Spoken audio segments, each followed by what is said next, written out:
busting my balls, Billy, okay? I can already tell that I don't like you. Fuck you, bust on my ball. I ain't scared of you motherfuckers. It might be your first ball job. Yeah, of course. How long did it take for the guy to come?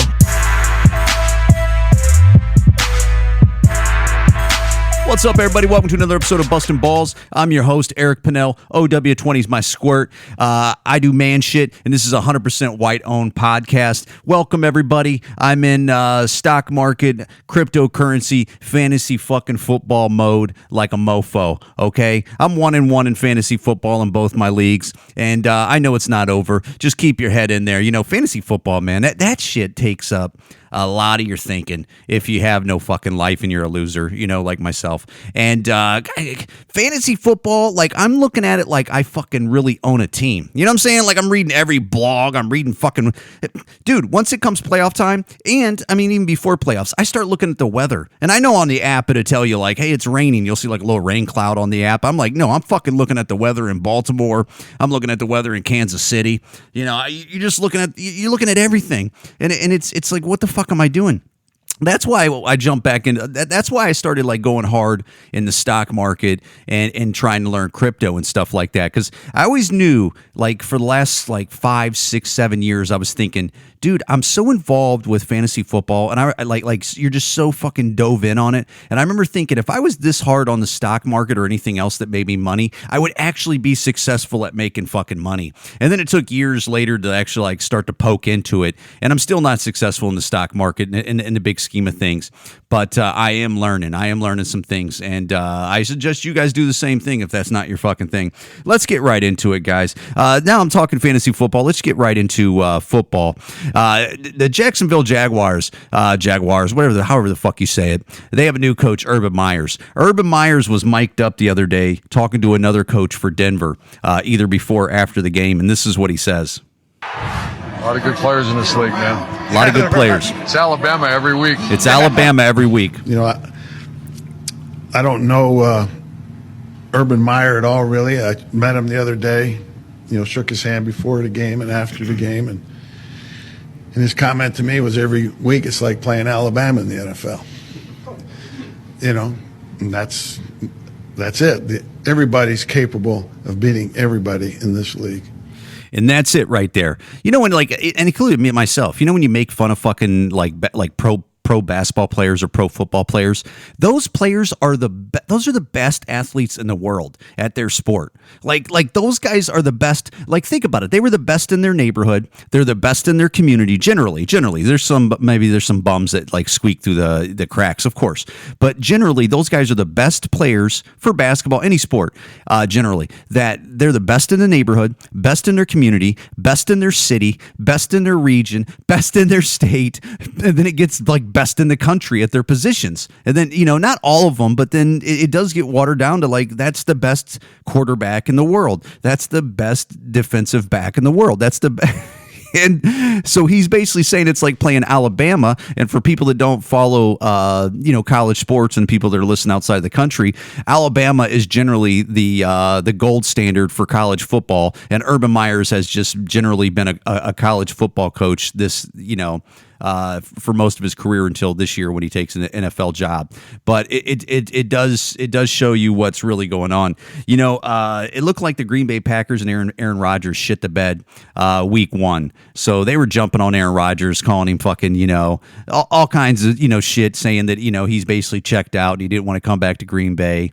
And, he was on vacation. He skipped a bunch of training camp stuff, and he came in and he looked like shit week 1, right? And who knows? Maybe they just weren't ready, and maybe they played a decent team that wanted to punch him in the mouth. Dude, a lot of people don't realize, like, good teams...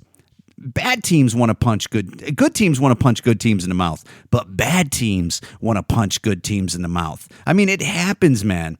You know, right now, Kansas City Chiefs, everybody wants to punch them in the fucking mouth. A lot of people love Patrick Mahomes, this great quarterback that plays for the Chiefs, but a lot of people especially people that are like play on another team and that are in his division, or they have to play him and stuff like that.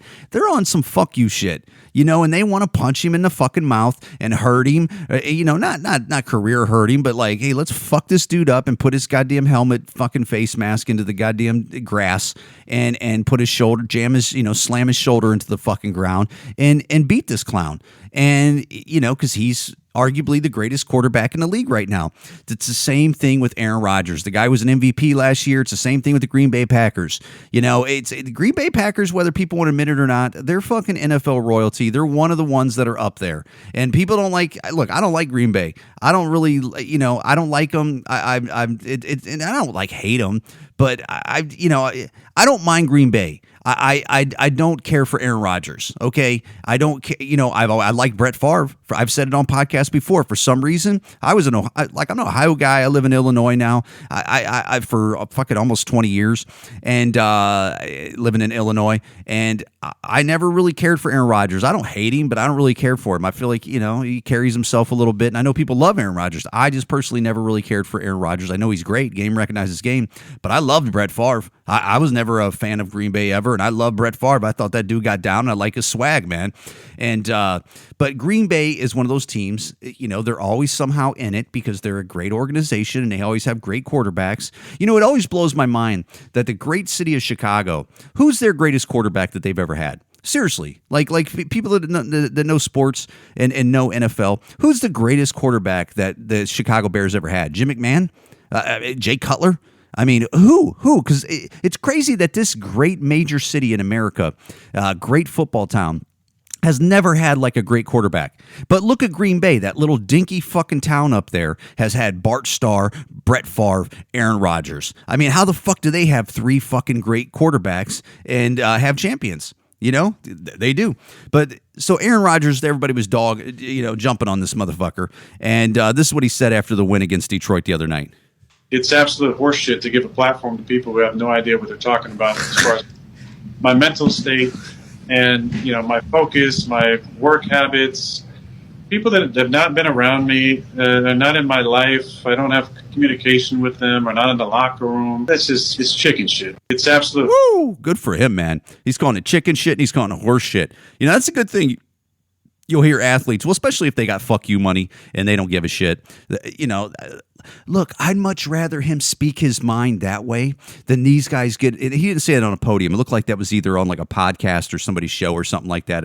And but I'd much rather them speak their mind and tell you like answers like that. And it's true. It's true. Dude, I watch these morning shows every fucking day. I was just watching it before I did a podcast here, and some of these morning show guys, they're likable, but a lot of them are unlikable. A lot of them, nobody has, these guys, well, some of them played the game. I get that. And now they're talking shit about it. But some people on these morning shows and these sports writers and these guys like me on a podcast, we've never played sports like that. We've never played at a high level NFL.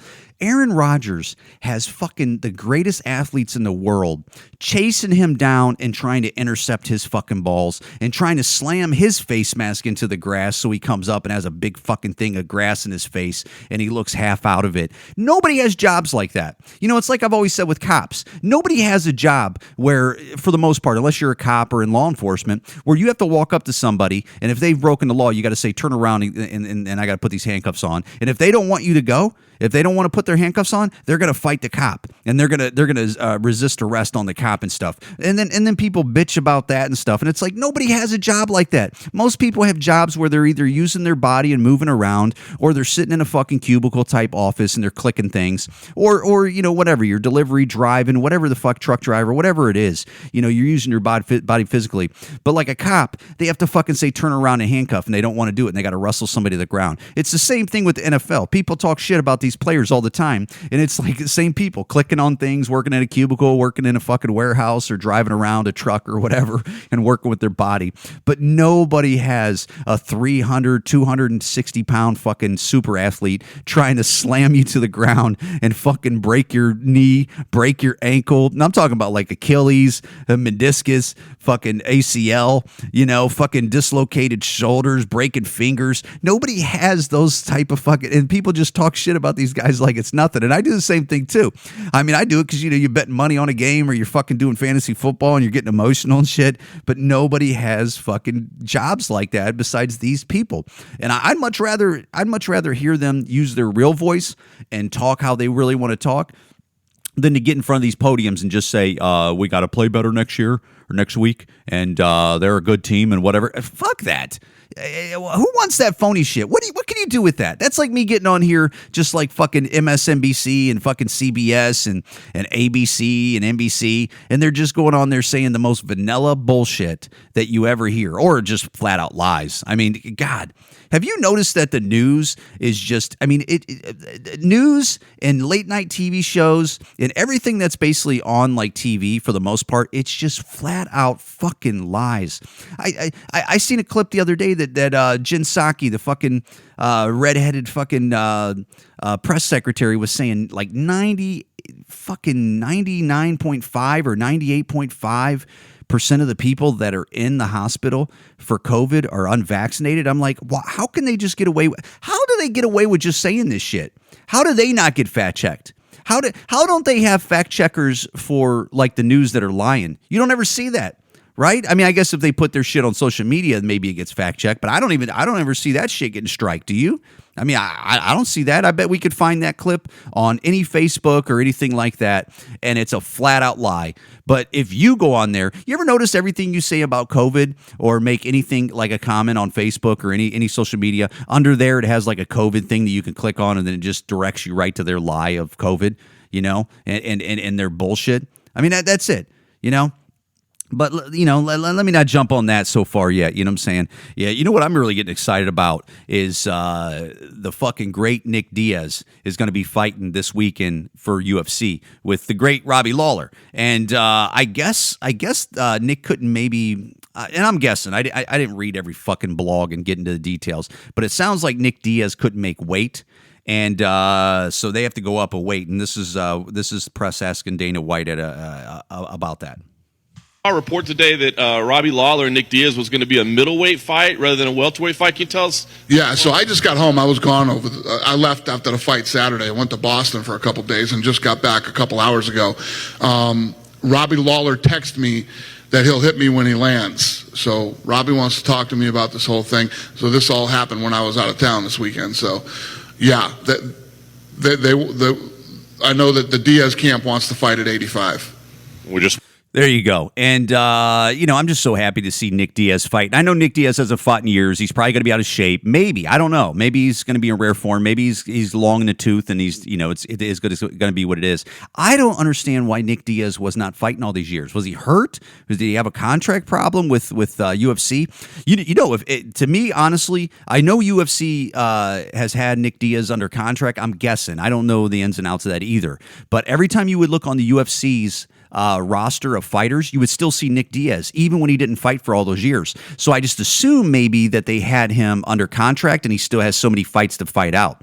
I just wonder if these Diaz brothers are going to fight out these contracts and then they're just going to get into what Jake Paul and them were doing. It makes sense, dude. Like some of these UFC fighters that kind of wash out that still have a following, like somebody like Conor that's going to wash out, or even Ronda Rousey. Could you imagine if Ronda Rousey wanted to get back into, doing Jake Paul type of fights where she's doing them on Triller or whatever the hell it is? She would fucking sell. Like Ronda Rousey, the day she wants to come back, and even obviously she has to select who she fights. She doesn't want to fight Holly Holmes type chicks that are going to be throwing fucking in Amanda Nunes type chicks. They're going to be throwing bombs on her. But you're telling me that most people, if Ronda Rousey set up a fight in advance of 3, 4, 5 months ahead, and especially like summer, like what if Ronda Rousey said, "Hey, next summer I'm going to start fighting. July 4th weekend I'm going to fight." Motherfuckers would be watching that shit. And here's Robbie Lawler talking about commenting on the weight and everything that's coming up with this fight. Where are you with this whole situation of perhaps changing the weight class on the week of the fight? I'm ready to go. That's all that matters. Camp went well, and obviously I'm a little light, but I'm strong. I'm fast, so There you I'm go, ready Rob. to fight. Like camp went really well, and I've been doing this a long time, so let's do it. Boom. Let's fucking do it. And I just, you know what, man? I'm ready for Nick Diaz. I'm ready for, dude, who doesn't like the Diaz brothers? Like, I know there's people that don't like the Diaz brothers, but it's going to be fun, man. And it's going to be good to watch. And who knows? Maybe Nick might lose. I don't know. Did you see, like, everybody's talking about this fucking white girl that got in a fight with a white guy on the side of the road, and cops came there. They got called on. I guess these two. And again, I don't know the ins and outs of this because I don't really give a fuck either. It sucks that this young lady lost her life, but lots of people lose their lives every fucking day, and I don't hang on every story. Stories like this. She came up missing. The cops show up. They got they got chest cam footage of the time that they got, the cops called on each other. And I think a few weeks later, a certain short amount of time later, she came up missing. And now they found her body and she's dead. And I think her name's like Gabby something. I don't know. But, a lot of these stories are for the women. Like, women love these stories where they're like, oh, this poor girl. They go to that. Most guys, they don't give a fuck. Most guys, they don't give a fuck. But listen to this. This is how it kind of went down right here. They found the body of that chick, Petito, Gabby Petito. Gabby Petito. Okay. And here's what pisses me off about it. They let that fucker come home and say, "Yeah, I'm not talking to anyone. I'm getting a lawyer." And they went, "Okay, well, we'd like to know where her body is." And then they had the dad begging, "If that was my girl, I would have kidnapped him and tortured him into telling me what's going on." Absolutely. If your daughter's missing, could you imagine this poor fucking father that your daughter is missing? Anybody has kids out there, or any nieces or nephews, or just has a fucking half a brain and a heart and compassion in their fucking body, that this father just wants to know where his daughter's at, and that this piece of shit fucking has something to do with it, most likely, because he's the last to see her, and he's like, I don't know what, buddy, you're gone. You're gone. You're gone. You're gone. You're undisclosed fucking location, pal. And then you got this fucking cunt. And you know what, man? I do use the cunt word a lot. And I got to kind of pull back on the cunt word. I've been noticing because I know there's a lot of cunts in the world, but but this lady is definitely a cunt. And I'm not going to start cutting it back today. This fucking Reid. And that has a show on MSNBC or something like that. Listen what she says about this. They always have to take it to the racial part. How it always has something to do with racism and motherfuckers. If these these groups of people that always bring shit to the racism, and I'm talking about like there's a side of thinking that always wants to bring shit to racism. If they would just cut that out, most of the racism talk would be gone. Nobody wants to be, for the large part, and I know it's a broad stroke, most people don't want to be racist, okay? Most people aren't racist. And when you comment on a person that has maybe a different skin color you or a protected skin color class that these motherfuckers always try to protect, it doesn't mean you're racist. You're just another human commenting on a human. But since they always hide behind the racist shield, and they always want to run behind this shield, and then they go racist, and then it's like, and then they come back out above the shield, and then they hear it again. It's not. It's just a human commenting on a human. But this cunt, listen to this bitch. But the way this story has captivated the nation has many wondering, why not the same media attention when people of color go missing? Well, why don't the same when people of color go missing? Because they always go back to Natalie Holloway, and these are like stories that, I don't know. You guys are the media. You guys are the ones talking about it. Why are you acting, bitch? Go ask your boss. Go ask your bosses, because you're the media. Like, people like this is the media. What are you talking about? Like, you're the ones talking about this shit. And why don't they talk about it because how about every time a fucking black person gets shot, a black criminal gets shot by a fucking cop, you guys burn down half of fucking America? How about that? You don't want to sell, don't sell it that way, Eric. The answer actually has a name. Missing white woman syndrome. So see, there you go. Missing white woman syndrome. Like, we all got a syndrome for some fucking reason. But there's no syndrome when the fucking cops pull up on a criminal and they fucking fight a cop, or they fucking resist a cop, or they fucking pull out a knife on a cop, and then the criminal gets fucked up, and then they burn down half America. What syndrome is that? Like, fucking, you got criminal syndrome. like protected criminal syndrome. Like what the fuck? It ain't a syndrome. Okay, you guys are the media talking about this shit. Nobody is fucking. You're the ones talking about it. You dumb cunt. You're the media. And again, it's always divide. It's divide and conquer. And race bait and fucking cunts like this and many others. If they don't want racism to go away because they wouldn't have a fucking job. They have so much fucking value in always keeping us divided. Man, give me a fucking break. It's like I say every 10 podcasts. Who doesn't love black people? Who? Look at all the sports we fucking watch and fucking love. Yeah, like I always say every fucking 12 podcasts. Real racist would go to a football game and spend $500 with them and their fucking girl to go watch a football game of mostly 70% of black guys playing in NFL and 70 plus 75 or 79% are fucking 77% are in the NBA. And then what racist would go buy a jersey of a black guy and wear it on his back and go spend a couple $100s to go see it? What racist would do that? Huh? What racist would just go stream? How many fucking people listen to rap music? What racists are really listening to rap music when they love it? Who? Dude, black people, African Americans, even Hispanics, they're a large part of the celebrated fucking culture in America. We love it. We love it for the most part. For a broad stroke, for a large percentage, they love it. But people like this, they want people to believe that America doesn't love black people or they don't love Hispanics and people of color. They want people to believe that. It's a fucking lie. It's a lie. I'll tell you what other thing's a lie. Listen to these cocksuckers. Before I get out of here, look, I get it. I talk COVID every fucking podcast. Guess what? It's one of the most important things that's happened to this world, maybe ever, or possibly in the last 100 to 200 years. This is since the Civil War in America, and I know it affects every country, but I'm here in America talking on a microphone. It's since the Civil War, it's probably the most important news that's ever happened in America. I mean, you could argue maybe JFK and then what? The Depression? Give me a fucking break. The Civil War, where fucking had problems, okay? And listen to this fucking little lying Fauci. And they at least this fucking media lady that's on one of these mainstream medias at least brings up Israel. Israel has over, I think, 80% vaccinated, okay? They have over 80% of their population vaccinated. That's a fucking large number, okay? 80%. And they have some of the highest COVID hospital fucking rates like out of any country. So if these fucking vaccines are working so well, why is Israel a fucking mess? And their whole thing, we got to get everybody vaccinated. Well, they almost got everybody vaccinated and it's a fucking mess. And listen to this. Explanation for why the numbers on Israel continue to look worse. They're now at the highest level of cases that they have ever been in any surge for a population that's 80% vaccinated and has administered the most booster shots. How do you explain that? And what can we learn from that so we don't follow that path as we have been following in this trajectory of the disease? When you have such a fully vaccinated portion of your population, you will get breakthrough infections because of the reason I just mentioned. The vaccines are not 100%. There you go. There you go. The vaccines are not 100%.